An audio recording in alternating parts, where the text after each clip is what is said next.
Ballots are out, Union County. Before you vote, here's a brief summary of what the ballot measures mean.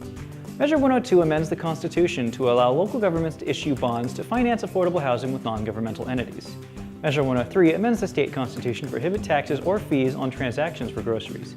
Measure 104 amends the Constitution to require a 3/5 majority legislative vote to approve all bills that raise revenue. Measure 105 repeals a state law that forbids state and local law enforcement from detecting and apprehending individuals solely on suspicion of violating federal immigration laws, allows them to notify federal immigration officials if they suspect an individual in their custody is in violation, and allows them to arrest individuals for whom federal authorities have issued an arrest warrant. Measure 106 amends the state constitution to forbid the state from utilizing public funds to finance abortion procedures, with some exceptions.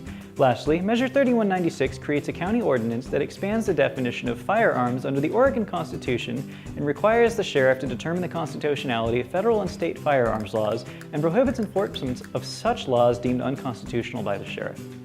Good! Now that your voting ballots are filled out, you need to make sure to do a couple things when you send them in, or your vote won't be counted. And to tell us about those things, I went up and chatted with Robin Church up at the Union County Clerk's office. When you get your ballot, and after you've voted and put it in your goldenrod envelope, or the new ones are white with just a yellow strip on the top, please be sure you sign it. We can't count your ballot if you don't sign it, or if you sign it different than the registration we have on file, if your signature is different, we can't count that either. That's called a challenge ballot.